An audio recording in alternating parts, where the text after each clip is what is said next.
Ya, bismillahirrahmanirrahim. Assalamualaikum warahmatullahi wabarakatuh. Alhamdulillah, hari ini kita akan belajar tentang bab baru di kelas 9 ya, tentang transformasi geometri. Nah, untuk bab sebelumnya, kan alhamdulillah kita sudah selesai dan ini kurang cuman 3 bab atau 2 bab kalau nggak salah ya. Nah, semoga di bab yang selanjutnya ini bisa cepat kita selesaikan supaya kita bisa mengulang pelajaran dari yang kelas 7 untuk persiapan ujian sekolah.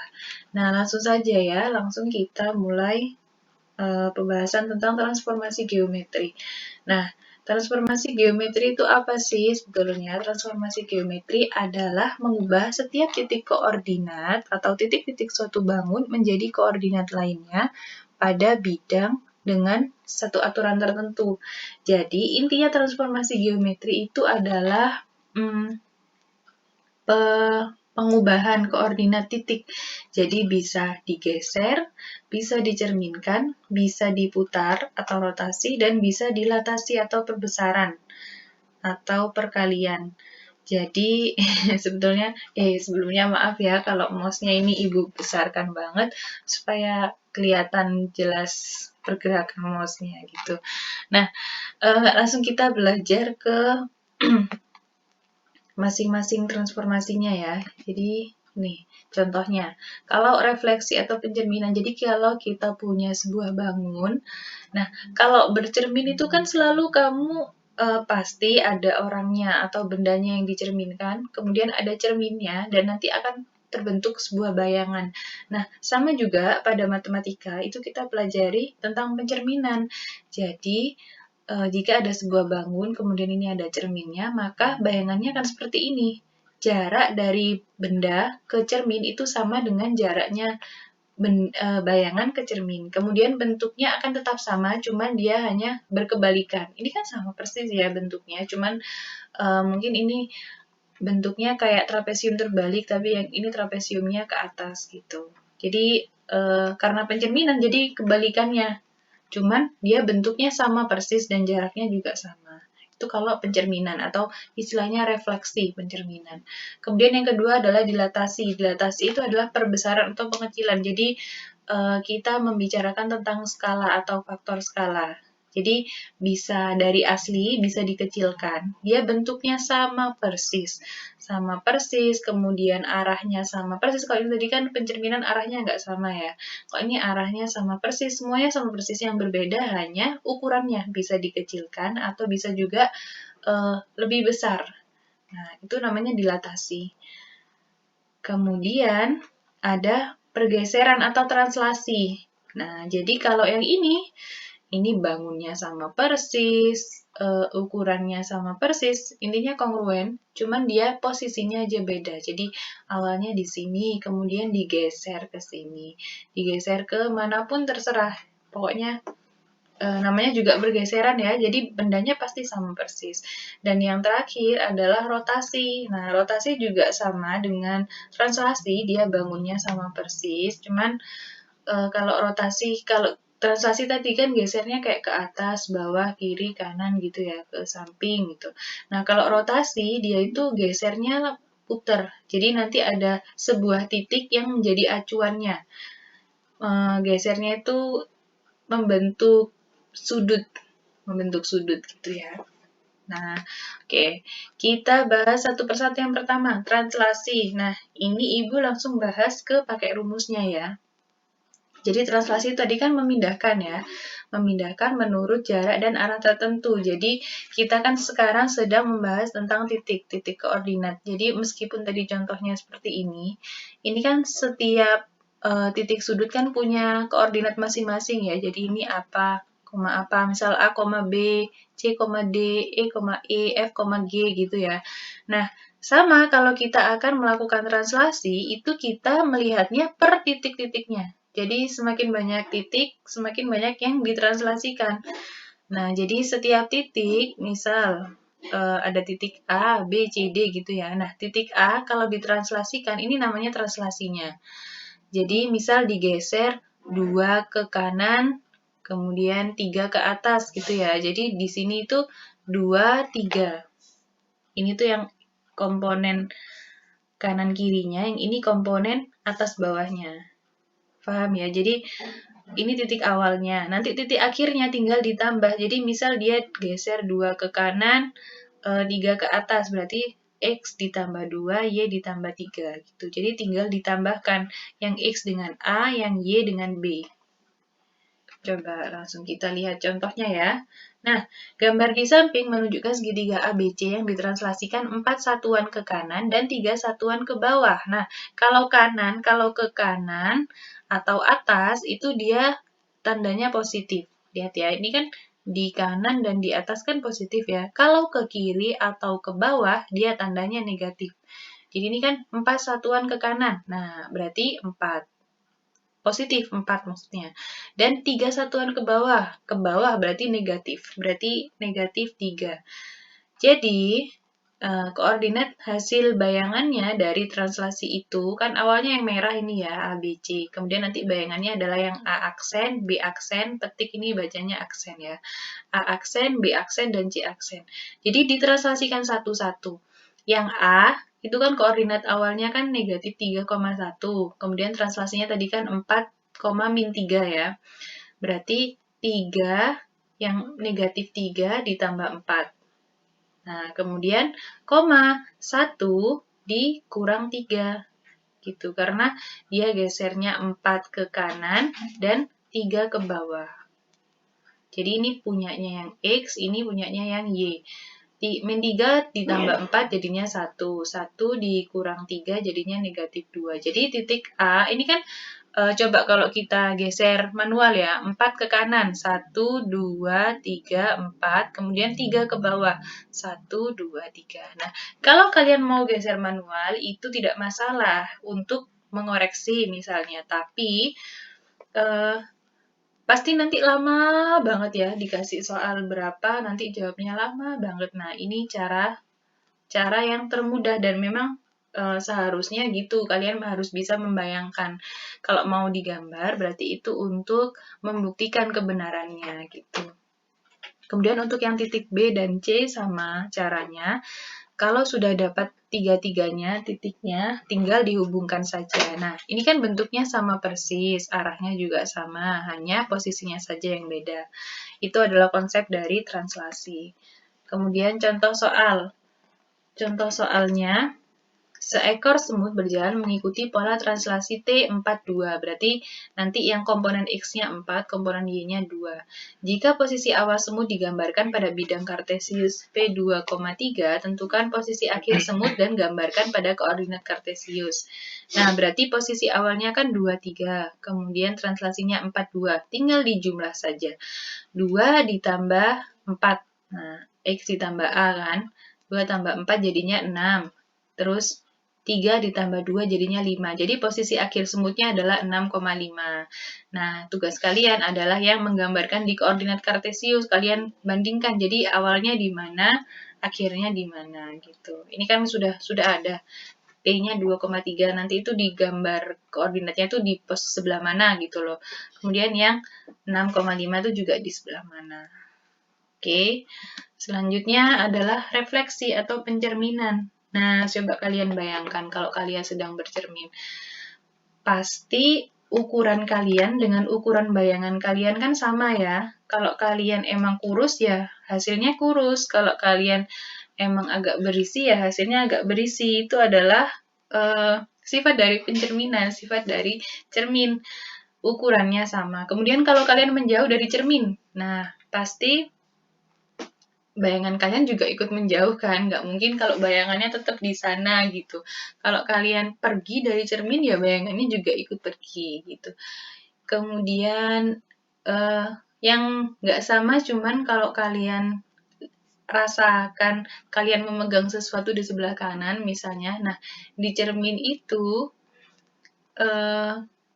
dia kelihatannya di sebelah kiri, namanya pencerminan. Jadi dia cuman membolak-balik antara kanan dan kiri. Nah, itu nih ya, jadi sifat bayangan cermin dari titik yang dipindahkan. Jadi sifatnya itu nanti sama seperti sifat bayangan cermin. Mungkin sebagian sudah dipelajari di fisika, tapi Ibu bahas lagi. Nah, pencerminan itu terdiri dari beberapa jenis dan dilambangkan dengan MI. MI itu menyatakan jenis pencerminannya. Coba contohnya ya, ini pencerminan terhadap sumbu X dan sumbu Y. Sumbu X itu yang kalau di koordinat yang gini ya, yang mendatar. Kalau sumbu Y yang tegak. Nah, ini. Jadi kalau terhadap sumbu X berarti MX. Nah, dari titik A, B nanti hasilnya adalah A, min B. Kalau ini harusnya sumbu Y ya. Kalau sumbu Y, ini maaf, ini sumbu Y. Kalau sumbu Y itu, kalau awalnya A, B, jadinya nanti min A, B. Contohnya gini. Kalau ada titik A 1,4 dicerminkan terhadap sumbu X. Tadi kan kalau sumbu X hasilnya nanti adalah A, min B. Tadi kan 1,4, berarti hasilnya adalah 1, min 4. Kan yang berubah kan A-nya nanti tetap, B-nya jadinya min B. Berarti A-nya tetap 1, B-nya jadi min 4. Kemudian kalau dicerminkan terhadap sumbu Y, awalnya itu min 2,0. Berarti kalau sumbu Y tadi, min A, B kan. A-nya jadi min A, B-nya tetap. Berarti min 2. Min ketemu min, jadinya min dari min 2 adalah 2. Min ketemu min kan jadinya positif. Terus nolnya juga tetap. Nah, jadi itu adalah pencerminan terhadap sumbu X atau sumbu Y. Nanti setelah ini nah ini yang gambarnya ya. Nah, biar lebih jelas. Misal, ini ada segitiga A, B, C berkoordinat di negatif 1,1 ya, negatif 1,1 A-nya. Kemudian B-nya negatif 1,3, C-nya 6,3. Nah, kemudian dia direfleksikan terhadap sumbu X. Berarti, maksudnya terhadap sumbu X itu berarti cerminnya adalah yang sumbu X. Sumbu X itu yang mana? Yang ini kan?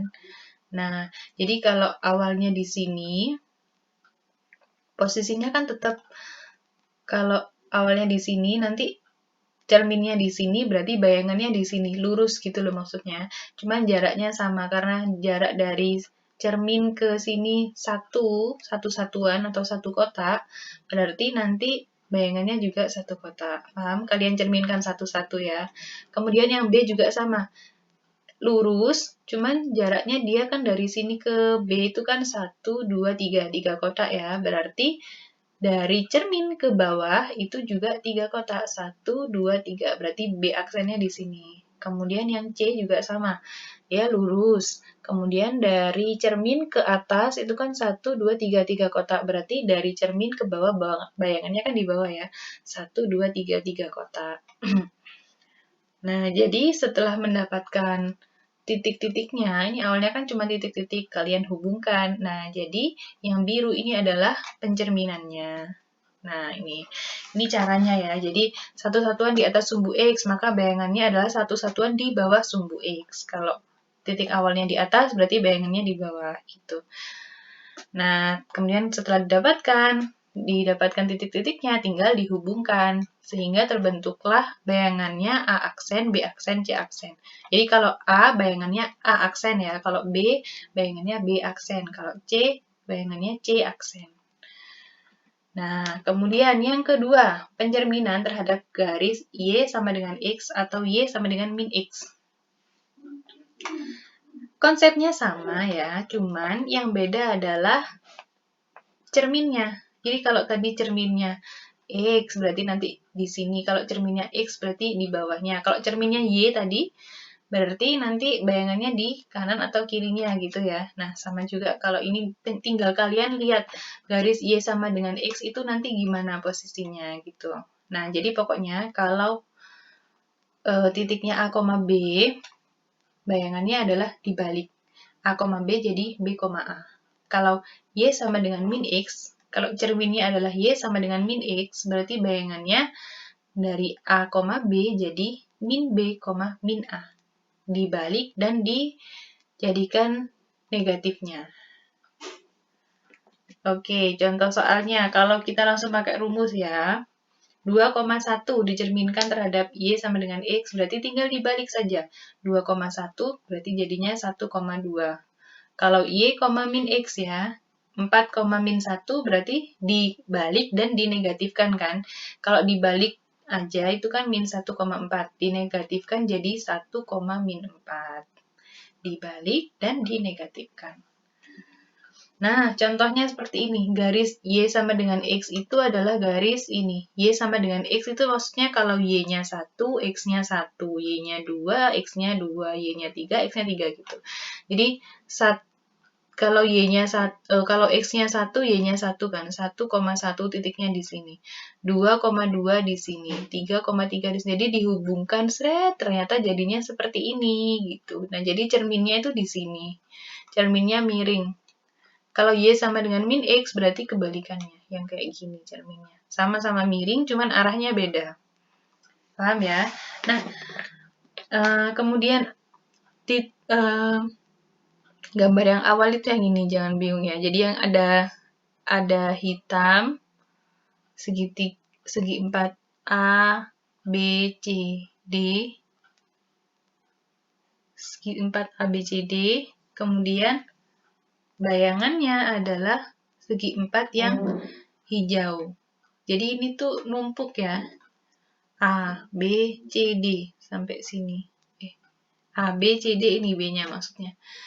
Kemudian bayangannya nanti yang hijau. Ketumpukan. Gini. Seret. Bentuknya kayak trapesium, tapi bukan trapesium karena dia nggak sejajar. Tidak ada sejajarnya. Ini segi 4 sembarang ya. Cerminnya adalah Y sama dengan X. Nah, kemudian caranya adalah kita cerminkan satu-satu. Misal, awal kita titik yang A dulu ya. A ini kan pas di cermin ya. A-nya kan pas di cermin. Berarti, kalau kita bercermin, kemudian tangan kita tempelkan di cermin pas gitu ya. Pasti kan bayangannya juga nempel di cermin. Berarti, A sekaligus A aksen itu juga di sini, sama-sama. A-nya 1, min 1, min 1, A aksennya juga sama. Karena dia nempel di cermin. Paham ya? Oke, yang untuk belum ternyata. Untuk yang titik A. Kemudian yang titik B. Titik B kan di bawahnya cermin. Kayak satu miringan gini ya. Atau setengah diagonal. Berarti cerminnya juga sama di sini bayangannya. Kalau dia di bawah berarti bayangannya di atas. Dia di titik sudut di bawah berarti dia di sini B-nya. B aksennya. Paham ya? Untuk yang C-nya, C kan di diagonal juga tapi jaraknya setengah sama 1 berarti 1,5 ya. Berarti yang dia bayangannya karena dia ke atas, bayangannya di bawah. Setengah sama 1, 1,5 berarti di sini posisinya. Jadi intinya satu-satu kamu cari bayangannya. Kalau yang D itu dia ke samping 1, ke atas 2. Berarti di sini ke bawah 1, ke kanan 2. Atau kalau mau pakai rumus, tinggal dibalik-balik aja. Jadi misal min 1, min 1 dibalik juga tetap min 1, min 1 kan. Kemudian yang ini, yang D, min 2, min 1 dibalik jadi 1, min 2. Yang C, min 1,2 dibalik jadi 2, min 1. Kemudian yang B ini ya awalnya, 1,0 dibalik jadi 0,1. Tinggal dihubungkan aja. Itu kalau misalnya kalian bingung jalannya kemana gitu. Tapi boleh, kalau kalian masih bingung juga boleh ditanyakan ke ibu. Itu yang Y sama dengan X atau Y sama dengan min X, nanti tinggal kebalikannya ya. Nah, kalau X sama dengan H atau Y sama dengan K itu berarti garisnya konsepnya sama seperti dengan sumbu X atau sumbu Y. Jadi X sama dengan H itu nanti garisnya lurus gini, ke tegak. Atau kalau Y sama dengan K, berarti nanti garisnya itu mendatar, tapi tidak pas di sumbu Y, dan tidak pas di sumbu X-nya juga. Nah, pencerminannya adalah kalau X sama dengan H ya, jadi kalau A, itu yang berubah jadinya gini, 2H dikurangi A, koma B, B-nya tetap. Ya, kalau X sama dengan H, itu A-nya itu nanti jadi 2H min A, kemudian B-nya tetap. Tapi kalau Y sama dengan K, berarti yang tetap sekarang A-nya ya. A-nya tetap, B-nya jadi 2K dikurangi B. Gitu. Jadi, ini Ibu contohkan. Contohnya, kalau X sama dengan 3, berarti hanya 3 ya. Jadinya kan awalnya 1,1. Bayangannya adalah yang satu belakang ini tetap ya. Satu belakangnya nanti tetap. Yang berubah adalah yang X-nya saja. X-nya awalnya 1. Ini rumusnya tadi kan 2H dikurangi A. Berarti 2 dikali 3 dikurangi 1. 2 kali 3, 6. Dikurangi 1, 5. Jadinya 5,1. Kalau Y sama dengan 3, berarti yang tetap nanti X-nya. Yang tetap X-nya, tetap negatif 1. Yang berubah adalah yang Y-nya. 2 dikali 3, kan karena 3 juga ya. 2 kali 3 dikurang 1. Nah, jadinya 5 juga. Negatif 1,5. Itu adalah hasil pencerminannya. Dan ini adalah Ibu rangkum untuk koordinatnya. Ini bisa kalian catat. Jadi kalau terhadap sumbu X nanti bayangannya, jadi semuanya titik awalnya tuh X, Y ya. Jadi kalau awalnya X, Y, nanti bayangannya ya, kalau sumbu X berarti X, min Y. Kalau terhadap sumbu Y berarti min X, 0. Kalau terhadap titik asal, nih tadi belum Ibu jelaskan sih. Min X, min Y. Kalau terhadap garis Y sama dengan X berarti ini. Nah, ini. Ini adalah pencerminannya. Kemudian, oke. Jadi, cukup sampai di sini dulu ya untuk yang transformasi Ibu bagi bahasannya, jadi tidak langsung semuanya. Tadi kita sudah belajar tentang translasi dan rotasi. Translasi tadi itu artinya adalah pergeseran, kalau rotasi, refleksi, maaf. Translasi dan refleksi. Kalau translasi adalah pergeseran, kalau refleksi adalah pencerminan. Jadi kalau translasi itu bentuknya, arahnya itu sama persis. Ukurannya sama, hanya dia bergeser. Kalau pencerminan itu juga ukurannya tetap sama, tidak dibesarkan dan tidak dikecilkan. Kemudian yang beda cuman arahnya. Jadi kalau misal tadi ke bawah, kayak yang trapesium tadi ya, kalau atau misal segitiga, awalnya gini bentuknya, ke bawah gini, titik sudut puncaknya di bawah, nanti pencerminannya berarti puncaknya di atas, gitu ya, kalau refleksi. Jadi refleksi itu kalau kalian bercermin kan juga gitu ya, jadi kanan kirinya beda. Jadi kayak misal kalian makan pakai tangan kanan, terus di cermin tuh kelihatannya kayak makannya pakai tangan kiri gitu. Itu namanya refleksi. Ukurannya juga sama, jaraknya juga sama gitu. Itu bisa kalian pelajari lagi. Kalau ada pertanyaan, monggo ditanyakan. Ibu akhiri dulu ya untuk yang sesi pertama ini. Mudah-mudahan kalian paham, dan kalau memang tidak paham, jangan sungkan untuk bertanya. Wassalamualaikum warahmatullahi wabarakatuh.